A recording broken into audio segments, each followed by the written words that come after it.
एक ऐसे प्रत्याशी को यहाँ से चुने, एक ऐसे प्रतिनिधि को यहाँ से चुनकर भारत की संसद में भेजने का काम करे जो प्रधानमंत्री जी के बगल में बैठकर आप लोगों की समस्या का समाधान करने का काम।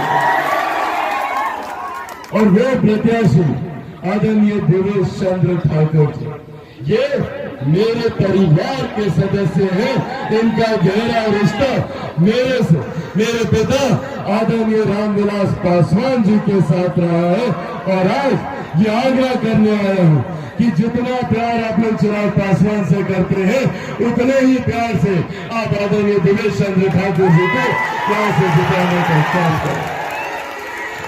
साथियों, जरूरी है प्रधानमंत्री जी का तीसरी बार देश का प्रधानमंत्री बनना। पहली बार देश ने एक ऐसे प्रधानमंत्री को देखा जिन्होंने भारत की अर्थव्यवस्था को मजबूत करने का काम किया।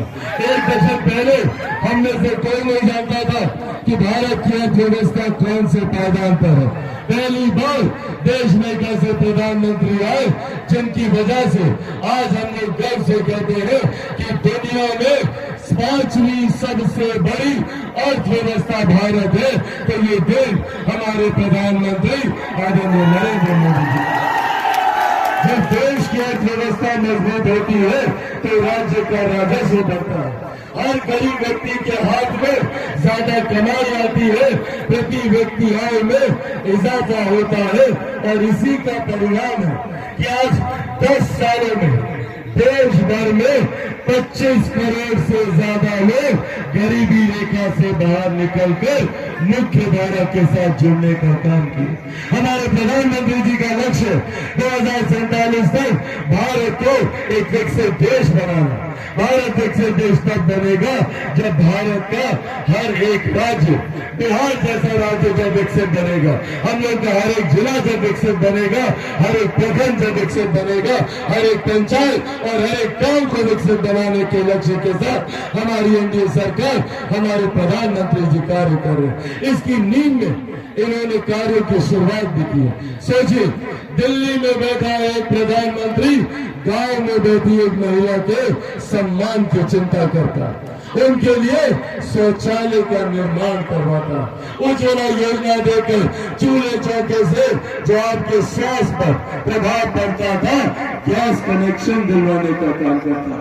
पहले घर पे कोई बीमारी आती थी तो चिंता आर्थिक हो जाती थी, कई लोगों को जमीन गिरवी रखनी पड़ती थी, तो महिलाओं को अपना जेवर बेचना पड़ता था। पर आज प्रधानमंत्री जी की देन है कि कोई भी गरीब व्यक्ति अगर घर पे कोई बीमारी होती है तो आयुष्मान योजना के तहत 5-5 लाख रुपए का मुफ्त इलाज करा सकता है। ये सिर्फ प्रधानमंत्री जी की। आज हम लोग को गर्व होता कि देश की नहीं, दुनिया की सबसे बड़ी गरीब कल्याण की योजना, जिसका श्रेय मेरे नेता, मेरे पिता आदरणीय रामविलास पासवान जी को भी जाता है, आज उनकी देन है कि प्रधानमंत्री गरीब जन कल्याण अन्न योजना के तहत देश भर में 81 करोड़ लोगों को मुफ्त में राशन दिया जा रहा है। ये सिर्फ प्रधानमंत्री जी की। साथियों, एक तरफ जहां हम लोग विकास की राह पर आगे बढ़ने की योजनाएं बना रहे हैं, आप लोगों को गरीबी रेखा से बाहर निकालने के लिए किसान सम्मान निधि से लेकर तमाम तरीके की योजनाओं को धरातल पर उतार रहे हैं, तो वही दूसरी तरफ विपक्ष है। वही दूसरी तरफ विपक्ष के नेता है, ये चाहते नहीं कि हम लोग आगे बढ़े। ये वही गठबंधन है, इसमें वही लोग हैं, कांग्रेस, राजद, इनके घटक दल के लोग जो कतई नहीं चाहते कि हम लोग गरीबी रेखा से बाहर निकले। आज जब हमारे प्रधानमंत्री ने एक करके तमाम ज्वलंत विषयों का समाधान करने का काम किया, आज हमारे प्रधानमंत्री जी ने दशकों से जो हम लोगों की आस्था रही है, आप लोग जैसे टेंट में अभी मौजूद है, इसी तरीके से अयोध्या में रामलला 500 साल से टेंट में ही थे। धूप, गर्मी, आंधी, तूफान में टेंट के नीचे थे। पहले देश में ऐसे प्रधानमंत्री आए जिन्होंने अयोध्या में भव्य राम मंदिर का निर्माण करके भगवान श्री राम को उस मंदिर में पहुंचाने का काम किया। ऐसे में आज हमने सीतामढ़ी में मौजूद है। मैं चाहता हूँ, हमारे प्रधानमंत्री चाहते हैं, हमारी केंद्र की सरकार भी चाहती है कि जितना भव्य मंदिर भगवान श्री राम का अयोध्या में बना है, उतना ही भव्य मंदिर माता सीता का वहां सीतामढ़ी में बनना चाहिए। सोचिए, एक तरफ आस्था का विषय, पर जिस दिन ये भगवान माता सीता का ये भव्य मंदिर बनेगा, 6 लेन का कॉरिडोर बन जाए, हर वो व्यक्ति जो भगवान श्री राम के दर्शन करने जाए, वो मेरी माता सीता का आशीर्वाद लेने यहाँ आए। सोचिए क्षेत्र का आर्थिक विकास कितना होगा। इस सोच के साथ हम लोग आगे बढ़ने का काम कर रहे हैं। तो वही दूसरी तरफ विपक्ष के लोग हैं। कौन है ये लोग? ये विपक्ष के वही लोग हैं जो 90 के दशक में लाठी में तेल पिलाने का काम करते थे। ये वही लोग हैं जो नौकरी के बदले आप लोगों की जमीन लिखवाने का काम करते थे। और अब तो साथियों, इन लोगों ने विधिवत तरीके से जमीन हथियाने की रणनीति बना ली है। कांग्रेस राजद के लोग एक इनहेरिटेंस टैक्स लाने वाले हैं, विरासत पर टैक्स, विरासत पर अब कर लगेगा। क्या है ये विरासत पर टैक्स?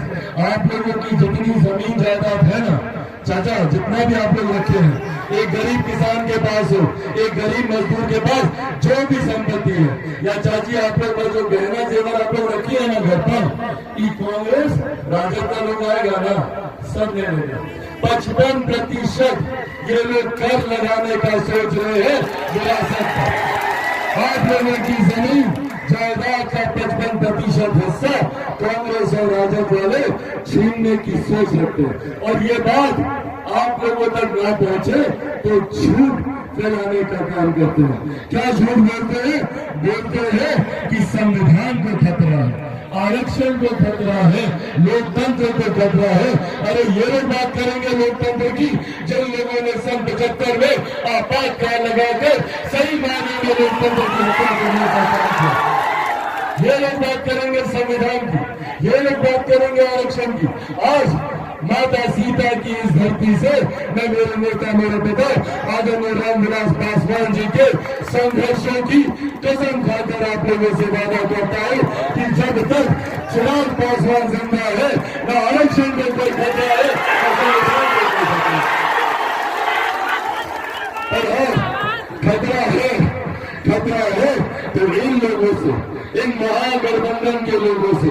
अगर ये लोग आ गए ना, सब गरीब कल्याण की योजना बंद करेगा।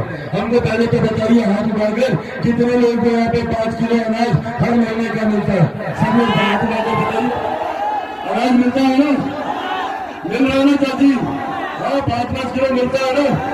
सब बंद कर देगा। ये कांग्रेस राजद का लोग आएगा ना, अनाज मिलना बंद कर देगा। ये लोग आएगा, 5 लाख का जो आप लोग इलाज मुफ्त प्रधानमंत्री जी दे रहे हैं, वो इलाज का पैसा मिलना बंद हो जाएगा। जितनी योजना है, किसान सम्मान निधि, जितनी भी गरीब कल्याण की योजना है, सब योजना को बंद करने की सोच के साथ कांग्रेस और राजद का लोग आगे बढ़ने का काम कर रहा है। इसीलिए आज यही आग्रह करने आप लोगों के बीच आए। चारों तरफ देश ने ये मन बना दिया है और बिहार की हम 40 की 40 सीटों पर हम जा रहे हैं। और 40 की 40 सीटों के बाद एक बात तय है कि 4 जून को जब ईवीएम मशीन खुलेगी तो हमारे प्रधानमंत्री आदरणीय नरेंद्र मोदी जी तीसरी बार देश के प्रधानमंत्री की शपथ लेंगे। और सबसे बड़ी बात ये कि हमारे मुख्यमंत्री आदरणीय नीतीश कुमार जी का मजबूत समर्थन हमारे प्रधानमंत्री जी के साथ है। आज पहली बार एक लंबे समय के बाद हमारे प्रदेश को डबल इंजन की सरकार मिली है, जहां यह तय है कि 4 जून के बाद केंद्र में एनडीए की सरकार बन रही है। तो ये बात भी उतनी ही तय है कि बिहार विधानसभा चुनाव के बाद बिहार में भी एनडीए की सरकार बनने जा रही है, उसमें भी कोई संदेह नहीं। ऐसे में ये डबल इंजन की सरकार, बगल के राज्य उत्तर प्रदेश में देखो, डबल इंजन की सरकार का लाभ तीव्र गति से वो राज्य विकास की राह पर आगे बढ़ रहा है। ये खूबसूरत